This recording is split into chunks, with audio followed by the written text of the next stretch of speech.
Hanuman cinema ఆదివారం నాడు ఓటీటీలోకి వచ్చింది. ఇక హనుమాన్ ఓటీటీ కోసం ఎదురు చూసిన ఆడియన్స్ కు పండగలా మారింది. కానీ కొంతమంది మాత్రం హనుమాన్ సినిమాను తక్కువ చేసి ట్రోలింగ్ చేస్తున్నారు. ఇది అసలు సినిమానా?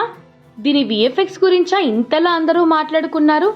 టీవీ సీరియల్ రేంజ్ గ్రాఫిక్స్ పట్టుకొని చాలా లేపారు కదా అంటూ ట్రోలింగ్ చేస్తున్నారు. ఇలాంటి సినిమా అంత భారీ కలెక్షన్లు ఎలా వచ్చాయి? అసలు చివరి 20 నిమిషాలంటూ లేకపోతే ఈ సినిమా బిలో యావరేజ్ కదా అని ట్రోల్ చేస్తున్నారు. సంక్రాంతి బరిలో గుంటూరు కారం సినిమాతో పాటుగా హనుమాన్ రిలీజ్ అయింది. ఎన్ని అడ్డంకుల మధ్య ఈ మూవీ థియేటర్లోకి వచ్చిందో అందరికీ తెలిసిందే.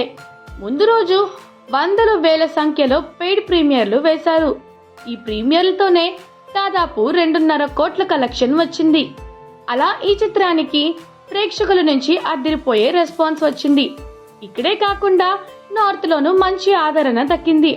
ఇక ఓవర్సీస్ లో అయితే 5 మిలియన్లు కలెక్ట్ చేసి టాలీవుడ్ హిస్టరీలో నయా రికార్డు నెలకొల్పింది. ప్రపంచ వ్యాప్తంగా ఈ చిత్రం 300 కోట్లకు పైగా కలెక్ట్ చేసింది. ఈ రేంజ్ లో హిట్ అవడంతోనే ఓటీటీలోకి ఆలస్యంగా వచ్చింది. సంక్రాంతి బరిలో దిగిన చిత్రాలన్నీ ఓటీటీలోకి వచ్చాయి. గుంటూరు కారం, సైంధవ్, నా సామిరంగా అన్నీ కూడా ఓటీటీలోకి వచ్చి సైడ్ అయిపోయాయి. ఇక ఇప్పుడు ఓటీటీలో హనుమాన్ సాగుతోంది.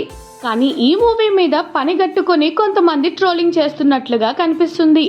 సంక్రాంతి హడావుడి, దిల్ రాజు నాగవంశీలు గుంటూరు కారం మీద చేసిన రచ్చ, హనుమాన్ కు థియేటర్లు ఇవ్వకపోవడం ఇలాంటివన్నీ కలిసి ఈ మూవీకి బజ్ వచ్చేలా చేశాయని, లేకపోతే ఆ రేంజ్ లో హిట్ అయ్యేది కాదని అంటున్నారు.